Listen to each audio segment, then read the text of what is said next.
example setting. All right, are we good to go? Excellent. So welcome to this month's all volunteer training. The topic this month is how to be a multi-generational community, which we are. So good to know how to do it with some finesse. And thank you for attending. This is the third in our series of all volunteer trainings. So if you missed the previous topics, we had welcome and inclusion in September, and there's a recording of that available. The recording of the actual training was a bit garbled, so I re-recorded with the slides. And then in October, we had a training for the sort of how-to, practical nuts and bolts of how to get things done at OUC, and there's a recording of that training also. This training today is also being recorded and streamed live on YouTube. You are being recorded, so that's something for us to all know. And now let's begin with a chalice lighting.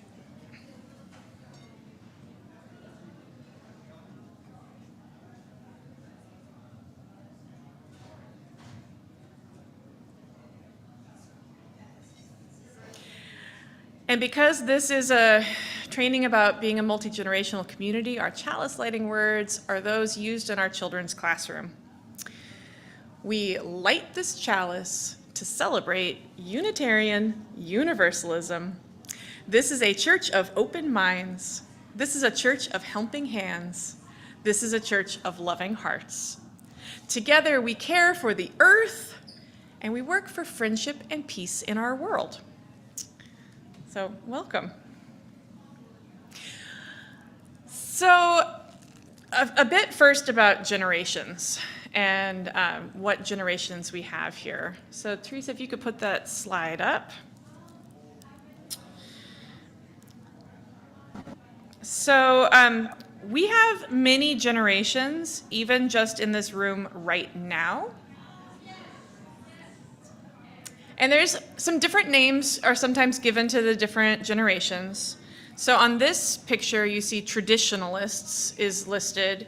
Other times, this generation is sometimes called the silent generation, and sometimes called the foundational generation. And folks in that generation would currently be 78 and above,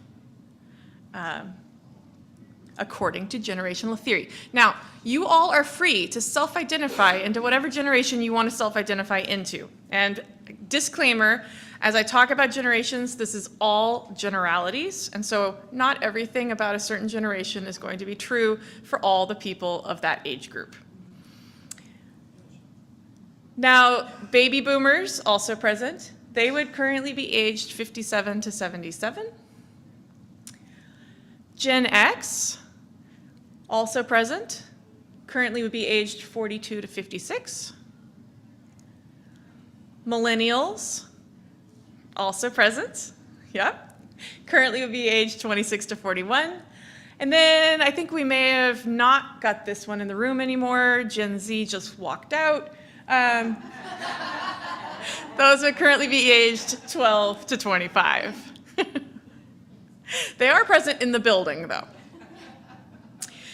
So some characteristics of these generations. The silent generation, born 1928 to 1945. Yep. So this generation is sometimes called the radio generation. That formative years were influenced by the technology of radio over the technology of television. But television then comes in as the new communication. And this was a time period for formative years of economic boom times. And things were good for the formative years for this generation. Then we've got our baby boomers, born 1945 to 1965. Formative years, still economic boom times in the United States. And definitely television. And of course, many, many societal changes. Yeah. Then we've got our Gen X. So sometimes 1966 to 1980. Sometimes called the latchkey generation. First generation where majority of the mothers had gone to work. And television, but then the beginning of the internet and computers, but just the beginning. So Gen X isn't a digital native, it's a digital immigrant, in that they're comfortable with technology, but they weren't raised on the same level of it. Then the millennials, which some of us still are in the bad habit of thinking of as children, but the eldest millennials are now hitting 40, and so they are definitely not children anymore. Millennials were the first generation to be born post the internet, and so they're the digital natives. Also, not just computers, but now cell phones and other mobile devices. And not economic boom times. Millennials are the generation where economics really started to look different for this generation.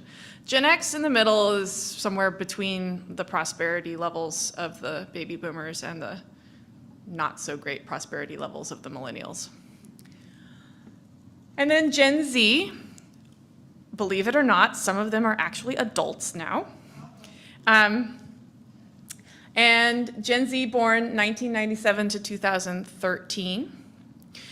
Definitely digital natives and mobile devices over computers. They're also entering adulthood in economic hard times as well. So they follow the trends of the millennials as far as their economic prospects. And they're my freshman class. And they're your freshman class at Evergreen, yes. Yes. And then we have another generation. Now, this name may not stick. Since we got to Z, we're just apparently going back to Alpha. So Gen Alpha, those born 2014 to those still being born. And I don't know much about what's going to happen for them yet, but yeah, these would be our youngest kiddos. They have plenty of time to make their mark. Yeah. So those are the big bands. Now, obviously, when we talk about something that's like a 20-year band, there's going to be a lot of variation within it. Hold on, I'll bring the microphone.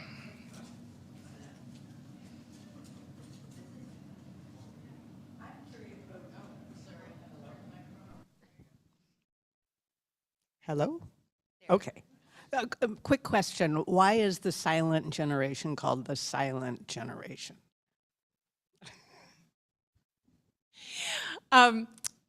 Because they were born too late to fight in World War II and too early to be part of the 60s and the big civil rights changes. So, but it's actually it's a pretty rude name. It's not like they didn't do anything. So, yeah. And anything else? Alex, did you have one? Okay. Yeah, please wave at me, and if you're online and you want to wave at me with a question at any time, feel free to do that too.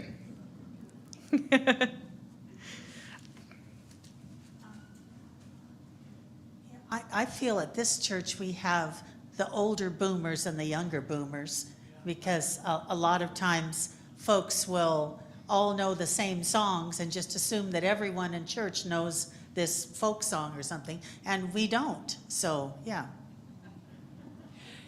Yeah, that 20-year difference in a generational band is definitely enough that you're not going to all know the same music.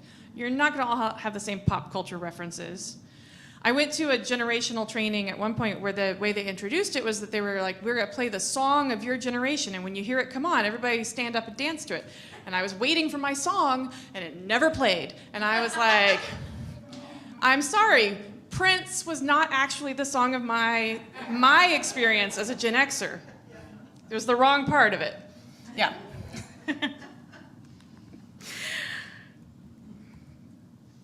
All right. So So one of the things that we talk about a lot in church is how churches are aging, and there's generational differences in religious affiliation. And you can look at this graph and see how it's a perfect flip-flop. The unaffiliated is the purple, so that means no affiliation with a religious identity or institution. For the silent generation, just 9%. For Gen Z, 34%. Yeah. So overall, no matter what denomination you're in, no matter what religion you're in, overall in America, we are seeing fewer and fewer young people identify as religious. And it's certainly true for Unitarian Universalism, that while our overall membership numbers have remained fairly steady, the religious education registration numbers and any other data that we would have for what the ages would be for folks, those have been declining faster than the overall membership. And you'll see it here at OUUC that we have had a decline in the number of children and youth. Obviously, a lot of that was COVID, because it's like immediate, just line right there. But it's a trend as well. So, okay. So while that's true, that things are changing, it's also true that church remains one of the only multi-generational communities outside of a family that anyone experiences. At this point, if you think about all the other institutions and organizations of our lives, school, workplace, clubs, most of them are very segregated by age. You can go through your whole week and not talk to anybody of a different age than yourself.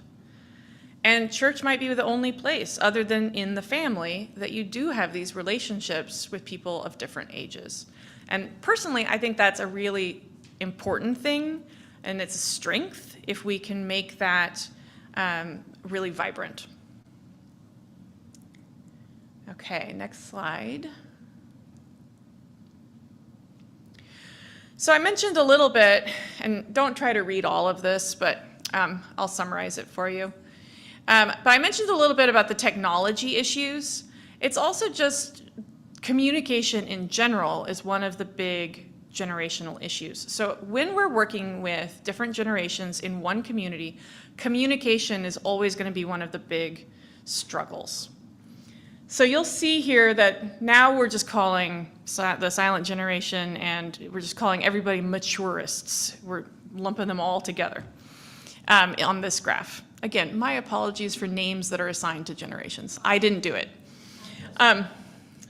So in that generation, folks primarily had a job for life, the signature product, the automobile, and preference for communication, formal letters and face-to-face meetings.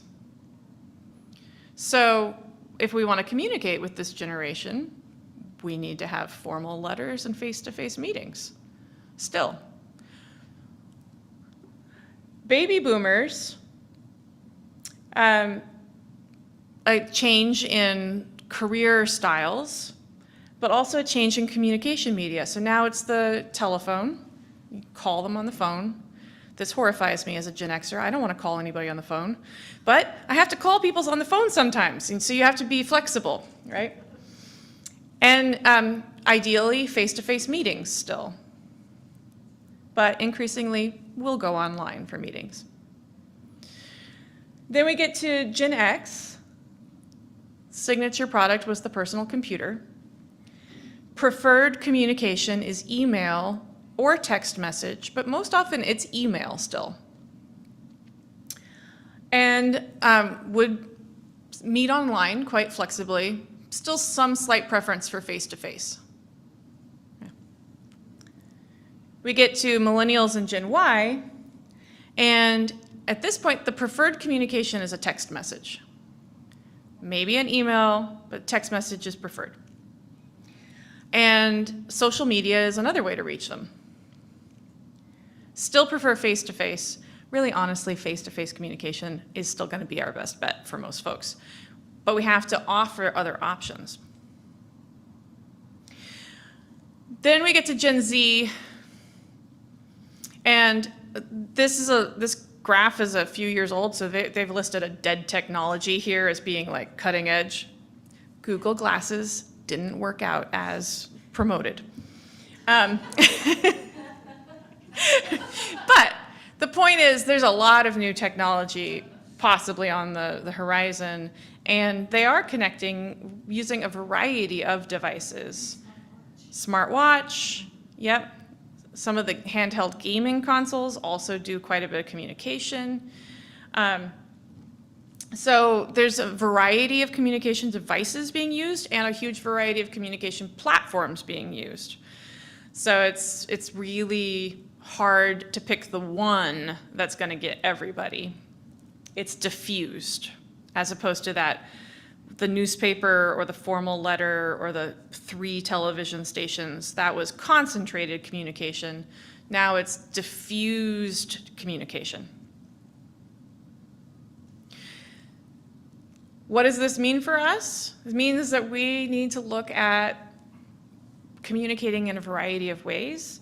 And if your team has folks from different generations on it, you probably need to collect all of their contact information. If you are a team leader who's willing to put in the work of asking what's your preferred mode of getting your information and sending it that way, that's going to get your team working better than expecting everyone to get on the same communication. So if you're willing to say, please identify, do you prefer a text message reminder, an email reminder, or a phone call reminder? Now, is that more work? Yes. So we're not going to say that everybody has to do that, but it would be the most effective way to communicate across generations. So another thing is some time differences. There's the obvious ones that with different generations, some are retired and some are not. And there's some differences in class that make it a bad assumption for us to say that everybody over a certain age is retired. So we can get into some, dangerous assumption territory when we start to say who is retired and who is not retired, who's working and who's not working. But some people are on a work schedule and some people aren't. Or that only retired people should be on committees. Yeah. So Arlene was saying also, let's not assume that only retired people should be on committees. Yeah. The people of all ages have a lot to give, and we don't want to limit who we're asking. Yeah. But also the other thing with time is that we have possibly school schedules to think about. We have parenting and getting kids to bed at a certain time schedules to think about. We have just the fact that some people are morning people and some people are night people, but also that at certain ages, typically your youth and young adults just are going to try to avoid getting up early if they possibly can. And many of our elders don't want to drive in the dark. So those are things to think about as you're scheduling, and recognize that we have different relationships with time. There's also big economic differences. So I touched on that a little bit earlier, that there have been economic boom times, particularly for the middle class in this country, that are in the past. It's not the future for our younger folks. And so you can see here the share of wealth by generation. Doesn't look good for our millennials down there. Yeah.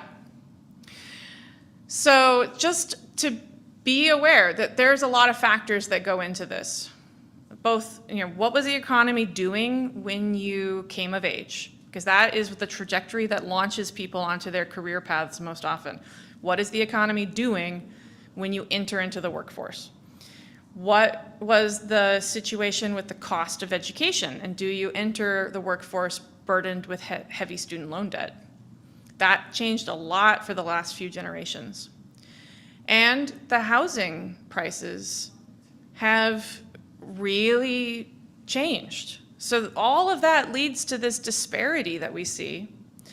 And it's something to just be aware of as you're working across generations, that if you are of a generation that had economic prosperity, you can't make the same assumptions as you're working with a person from a younger generation about what their economic situation may be.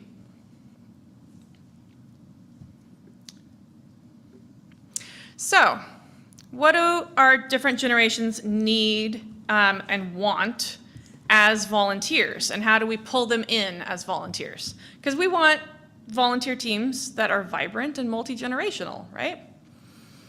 So if we're pulling in the silent generation as volunteers, they like an organized work structure. They like things to be well organized. And again, these are generalizations. So if you are of this generation and you like chaos, great. That's wonderful. Yeah, if you're like, I thrive on chaos, fantastic. These are generalizations. This generation also likes for there to be a clear figure of authority. So like the model of a committee with a chair, that works perfectly for this generation. There was always a culture of service and self-sacrifice for this generation. So it's not all that hard to get buy-in on being a volunteer. Pretty much, you pretty much just need to be like, this needs to be done. Would you do it? And that's a good thing. It's a good thing. But as this generation is getting older, we also have some accessibility concerns with the volunteer roles and jobs. So we need to, make sure that we're thinking about physical accessibility and other accessibility concerns. We just had a spill. It's okay. Everybody's like, ooh. No. All right, the next generation as volunteers, baby boomers. Baby boomers, surveys of baby boomers, what are you looking for in a volunteer role? They most often say they're looking for community. Most often say they're looking for a place to form community through their volunteer hours. They also like regular written communication, so regular newsletter updates, regular announcements, things that feel really steady little bursts of information. So, this would be that even if your team only meets as needed, maybe send out a monthly update anyway, to just be like, this is what's happening on the team, so that this generation gets their steady connection feeling of information. And again, more questions of physical accessibility with some volunteer roles. Obviously, we always have, no matter how old you are, physical accessibility concerns should be brought up. If you're ever recruiting for a volunteer job, it's a good idea to be specific of what's required. If somebody needs to be able to climb a 20-foot ladder, put that on the job announcement. If it's must be able to lift 200 pounds, we better list it. Even if it must be able to lift 20 pounds, it might be good to list it, yeah. And then Gen X as volunteers. Gen X also says that they're looking for community and social connections, so they want to volunteer with other people. They want to be making friends as they volunteer. But they also say that they want it to be hassle-free and pretty independent. They don't want to be micromanaged. So connections and friends, but not somebody looking over your shoulder and telling you exactly how to do it. And then Gen X is at a place where they have a sense of having skills acquired and they want to share them. So being asked to volunteer expertise or knowledge or skills that they have is a great way to get Gen X in as a volunteer. They also enjoy being mentors, and they still enjoy sometimes having mentors. So pairing this generation up, either in a like chair, vice chair model, or in a model where there's a planned succession of you're going to work with this person, and then you're also going to be training the next person. That's a model that Gen X enjoys, knowing how they're passing the baton. Millennials as volunteers, more of the millennials are going to be raising small children still than the other generations. There's a huge range now in when people have kids, though, so some of your Gen Xers are also raising small children still. But for millennials, volunteer opportunities may need to be family friendly. So think about, is this something where the kids can come along? Can you provide childcare for your team meeting? Or can you meet at a time when the kids' activities are happening anyway, so that there's something for the kids to do? They also need things to be flexible time-wise. More millennials are working non-traditional work schedules, or have a side hustle, or a variety of other things. Millennials also, as a generation, report that they really value organizational transparency. There's a higher level of distrust for institutions. I'm getting some laughs from my millennials here. Yeah, so there needs to be more organizational transparency provided, more opportunities to really understand what is happening, particularly with finances and policy choices. Just in general, just provide plenty of, as much transparency as possible for this generation. They also report that they like to know what the impact is of the program. So it's a really good idea if you did do a project to do the after project impact reports. An example of that, and it's not like it has to be a huge thing, an example of that is that we've instituted the practice of saying how much was given to the Share the Plate recipient after we're done collecting for that recipient. That's a practice that helps share the impact afterward. So you ask people to contribute or to volunteer or to help up front. It's really important to come back afterward and be like, we did this. We planted 12,000 trees, or we raised $10,000, or we packed 40 boxes. It doesn't really matter what, but knowing what the impact was afterward is important. And then a user-friendly digital organizing is preferred for this generation. So having not just an online sign-up, but a user-friendly online sign-up is preferred way to organize, or to have a shared folder for files, some other format like that. And then our Gen Z volunteers, so studies show that this generation has the shortest attention span, and that the effective call to action needs to be short and clear. So it needs to be here at this time for this reason, and they still need the flexibility, same as millennials. They have very flexible schedules and don't necessarily feel that they can commit to an ongoing calendar commitment. This generation, being the youngest of our volunteer pool, is also primed to be offered skill development through volunteering.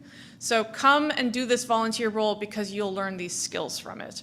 Or come and do this volunteer role because it will set you up for something else that you want to be able to do. And they're pretty much all on digital platforms, and really appreciate good digital tools for mobile devices. So the QR codes that most of our older folks hate, the younger folks are going to prefer. other things. And what looks good on a computer doesn't always look good on a mobile screen. What works well on a computer doesn't always work well on a cell phone. So those are some of the things to think about when you're working with Gen Z volunteers. And then there's this concept of gamification. So I actually love gamification, so I'm going to say this is a good thing. Gamification is the idea of turning something that you're doing anyway into like a game that gives you rewards like a video game would. So gamification is getting a badge after you finish a level. Gamification is being able to earn points towards something. And it can be cheesy, but it's also just fun. So why not make work fun? It doesn't hurt anything. So those are some of the ways to appeal to these different bands as volunteers. And they're all going to bring important gifts. So let's try to reach out to all these generations for our volunteer needs and for our teams. If you do have minors, and youth can be great volunteers. So this is not just for people who are working in the youth program. This could be for anything. I mean, like, our youth have a lot to give. But if we do have minors on our teams, these are some important considerations based on our Safer Congregation policy. Parental awareness. We don't need a permission slip signed, but we do want to make sure that parents know what their youth are doing at church. So if a youth is volunteering on buildings and grounds, I'm just picking that one at random, it would be good for the buildings and grounds team to just send a notice to the parents' email just saying, "We're so glad that your youth volunteered on buildings and grounds. Yay! If you have any questions or concerns, here's my contact information." It's just that easy. We also, for communication with youth, we have a rule that all communication should include 2 adults and the youth. This includes text messages, but it's easy enough to do by just creating a group chat, a group email, CCing somebody else in. The rule of thumb that I have when I'm doing this with youth is that I just CC the parent in for everything, that they just get added to all of the communication lists by default. The only time that I switch it to a different adult is when the youth is actually trying to communicate something about their parents to me. And so then I switch it to including a different trusted adult in that communication. So we're still not in a one-to-one communication.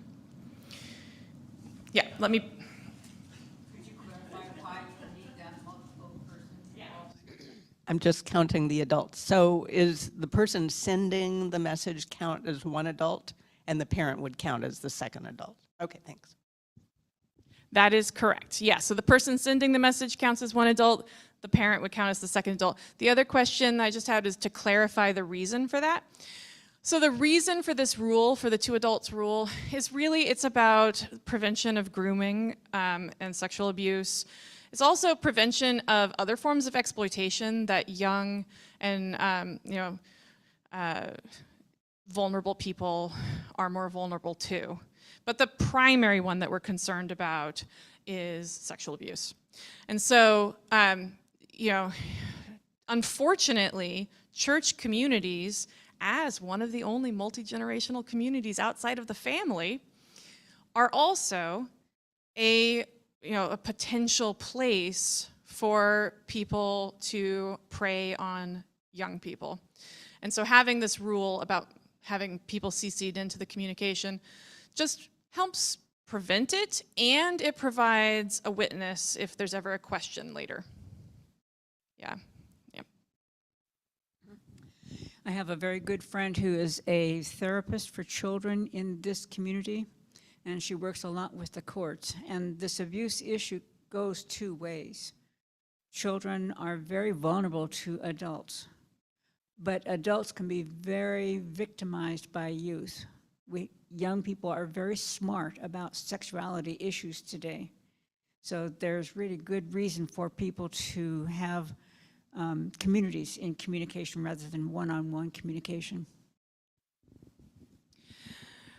Yeah, there's always going to be the power differential between adults and children, but it's also factually true that those who have been abused sometimes repeat abusive behaviors.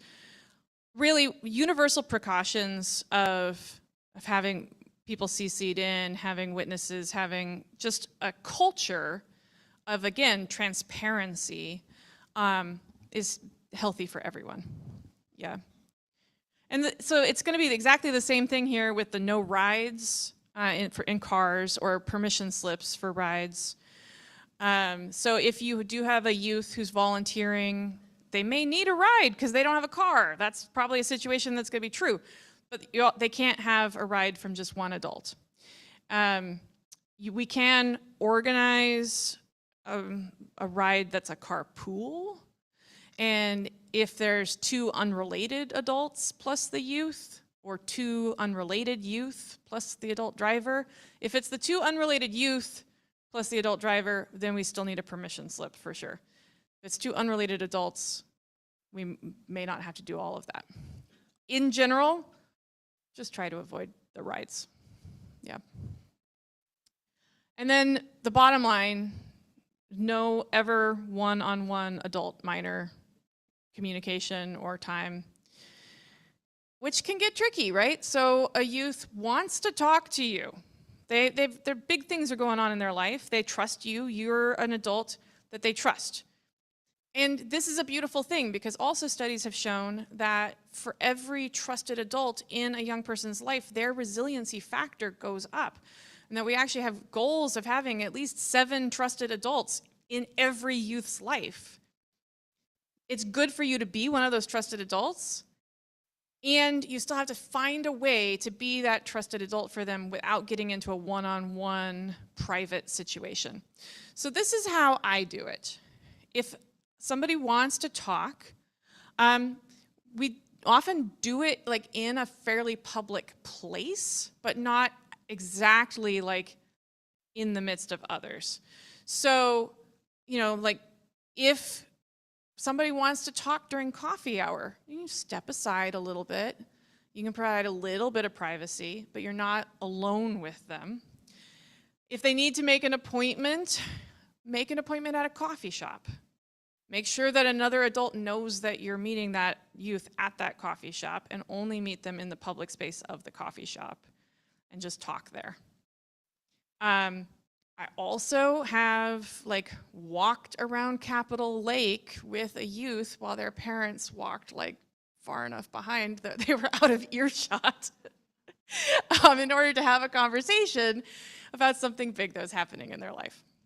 So there's creative ways to think about it, but the important baseline is that we just don't ever have one-on-one adult and minor. Okay, and the next slide. So then, if we want to make our events family friendly, which again is going to help get our younger volunteers there who have kiddos. So any event can request childcare. We don't necessarily guarantee that we can do it, but any event at OUC can request childcare. You need to give enough notice that we can get that call out, because we're going to need to have 2 of our childcare providers scheduled, and we're going to have an adult supervisor on site for the childcare team. That most often means that we are scheduling 2 youth who will be the childcare providers, and we are scheduling either me or Anissa to be on site as their adult supervisor. If neither Anissa nor I are available, sometimes we identify another staff person on site as the adult supervisor. So this needs to have enough notice that we can go through that process of getting all of those people's schedules organized. Or, if you don't want to provide childcare for your event, you can have a safe space for kids to be present with their parents. Please don't ever set up a space for children to be alone, unsupervised. Like, supervision is still needed on site here at OUC. So don't say, oh, the nursery is unlocked. They can just play in there by themselves, right? And this is obviously different for different ages. So like sometimes you will see, some middle schoolers are here by themselves, self-occupying. But those have always been discussed and set up by the parents ahead of time. Or they should have been discussed and set up by the parents ahead of time. Be clear with parents about where kids should not be if you have unsafe places, roles, or activities going on. So, like, again, I'm going to go back to buildings and grounds as an example for this one. If there's a big cleanup work party happening, it's great if the kids come and help, right? But if there's a task that you really don't want to be liable for children doing, just like say that up front, like this area is off limits. Another thing is just to provide toys and fidgets for your meetings and your times. It's not just good for kids, actually. A lot of people like to have some stuff to do with their hands. And it can be as easy as having coloring sheets or pipe cleaners. And these things are available lying around the church too. So just go pick up some of them. You know, we've got them here in the sanctuary. We've got them in the youth room and the kids' classroom and the nursery. So fidgets are available. Feed them. Nobody likes a hungry child. Frankly, nobody likes a hungry adult either, but we're just better at masking our hangry when we get older. Yeah. And, yeah, better, not perfect, better, yeah. And then schedule around early bedtimes, naps, and school schedules if you're trying to make your activity family friendly. So, all right, that was the rundown of different generations here and how we can recruit them, communicate with them, and have them be part of our teams. And now I'd like to open this up. Does anybody have either a question, a scenario, a story, anything that they'd like to add to this? Beth. So as we went through the different generations and the type of format that each generation prefers, I found myself crossing generations. I mean, I am the silent generation, I'm pretty sure, which is great. But I found that, yeah, there are certain things I like with that, but then I also like to be turned loose on my own. I'm not big with authoritarian, so I think that we can be aware of that too, that different people like different things. Totally, and yes, none of this is going to be perfect to describe any real person. These are all just generalizations. Yeah. Alice. I'm interested in whether any differences have been seen between those generations regarding activism in the big world beyond the congregation. Differences have been seen, and it's interesting. It also depends on issue. So different generational bands kind of have preferred issues that they come out for, and different volunteering styles. So they're all active, and I would say that the studies that I've looked at, it's really just different kinds of active. The preferred issues for our older generations are often in support of institutions. So more of the donations and more of the volunteering time go to your church, to your alumni association, and then as we look at some younger generations, micro donations become more popular, and like showing up for active protests becomes more popular. So there's so many different ways to read these studies. I think that sometimes we get into the danger zone of saying that some generations are apathetic or not engaged, but they're actually just engaged differently. Yeah. Anything online, Teresa? Make sure yeah. All right. Can I make one point and one little story? Okay. One point would be in a post-COVID world that a lot of the children have a lot of anxiety about being in large groups and being in person. And a lot of people in general do too, that we haven't been in crowds or together in such a long time. And kind of to hook onto that point about special needs kids, because my child has autism. And so I know I tried to bring him here pre-COVID, and he was just playing in the nursery, and I think you and I kind of made a connection. You were like, oh, we can try and get him in with the older kids, because he was 6 years old, but he was digging the toys in the nursery, and that's just where he was.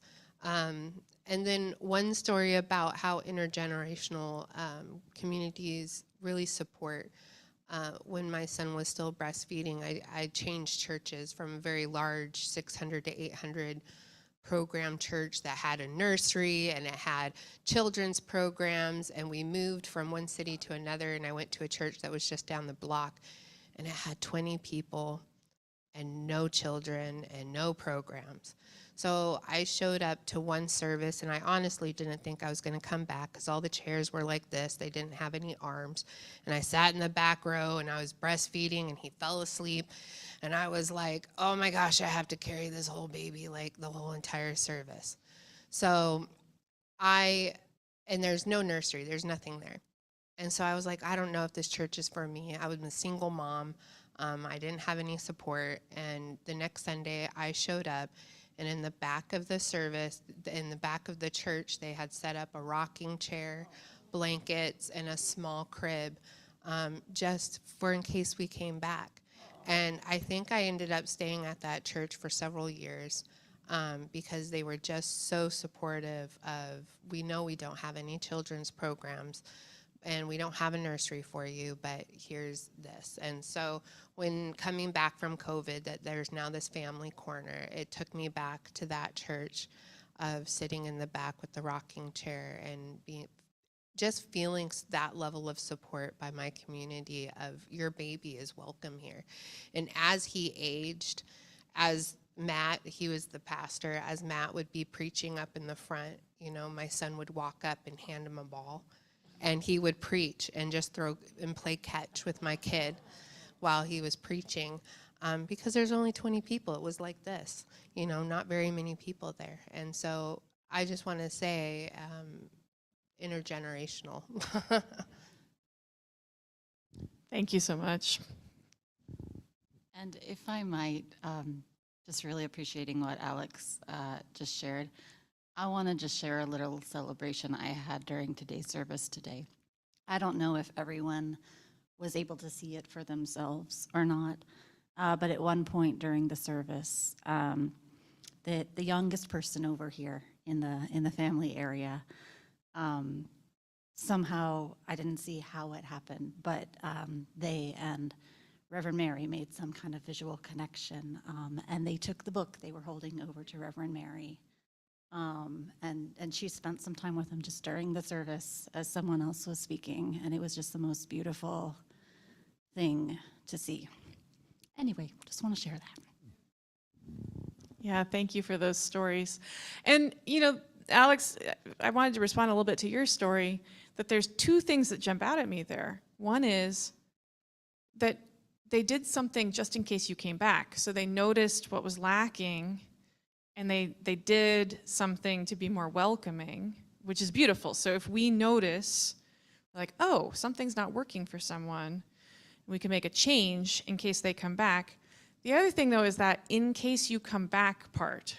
That is, how much better is it if we go ahead and set up welcome ahead of time for whoever might show up? Because we don't ever know what ages and what needs will arrive. Yeah. Arlene. I remember when they were setting up for the auction, the big talk was, oh, well, we have to move all this stuff in the front because we have to have a nice area up in front for the auction to happen. And luckily the chair said, no, this is a multi-generational event. And what if someone with a kid wants to come and bid?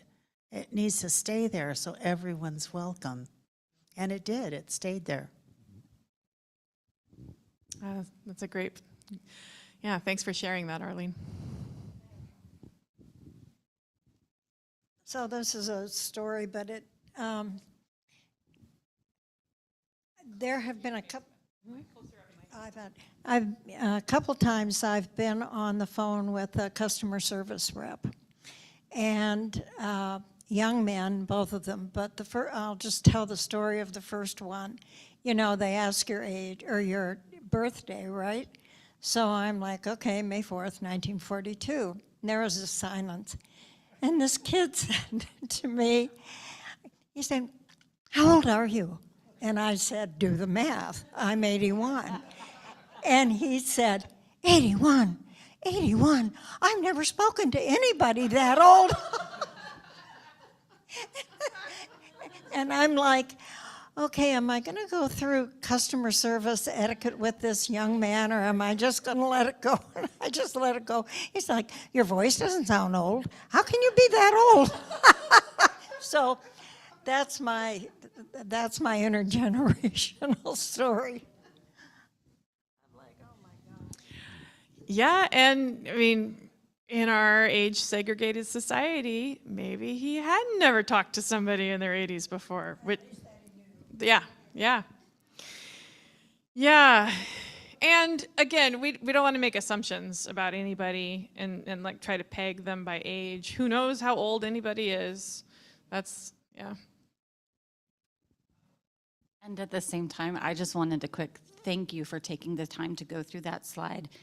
You know, the issues and the oddnesses it had of the different age bands, because I have found for a lot of years, really, as one of the younger, now kind of middling age volunteers, but I have often found myself in groups where I was the youngest person or one of just a very small set of young people by far, and have faced those challenging observations over and over of, this is not built for me and I want to be here, very much so.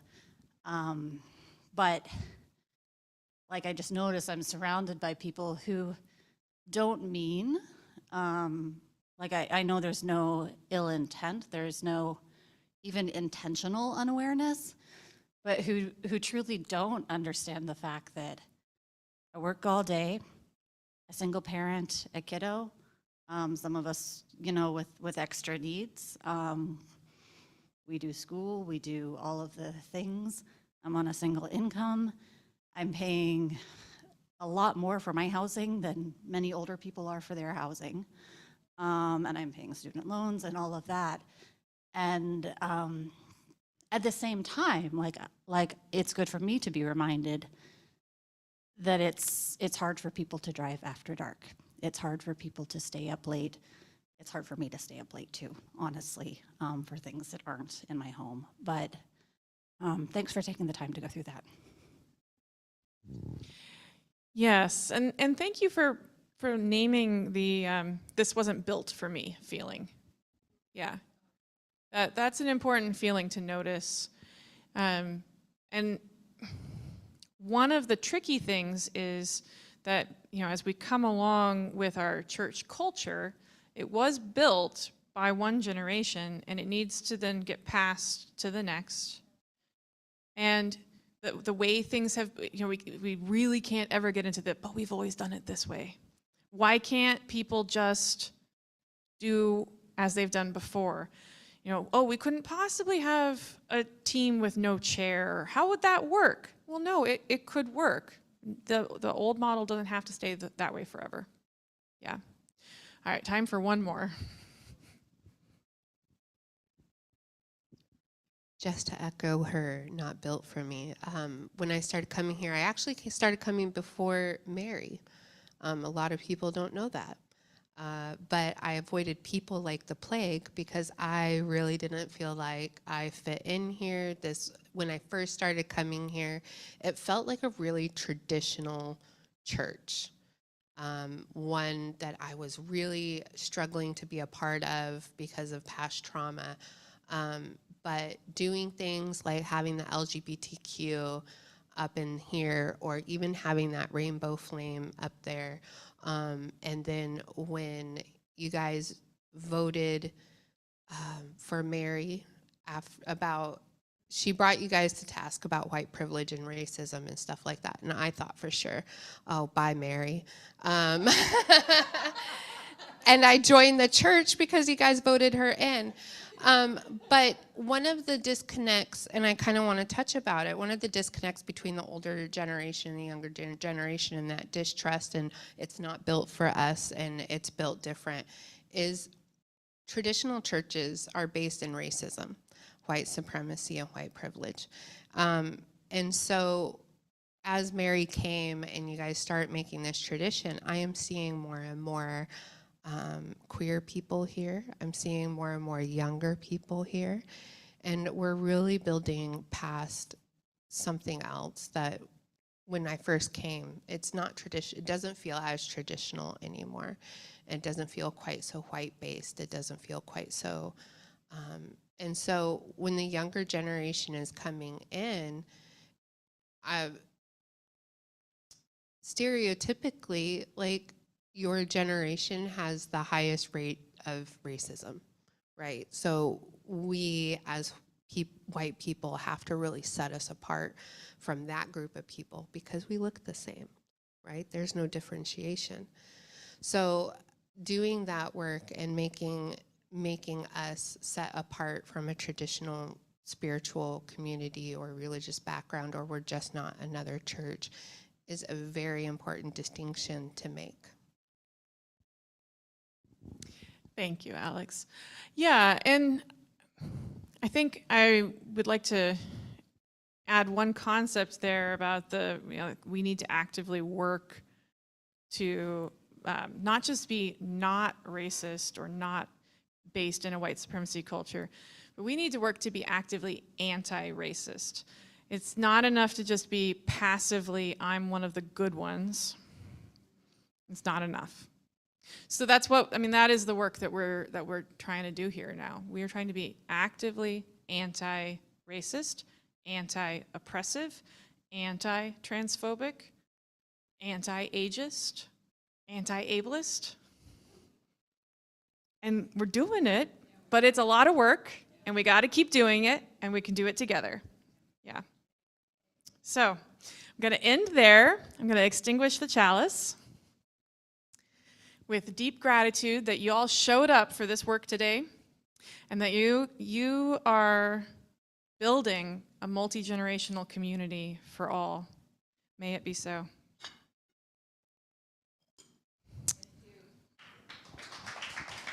Thank you so much. Thank you. I liked the transcript today at the end of the service where she said amen and it said all in. All in.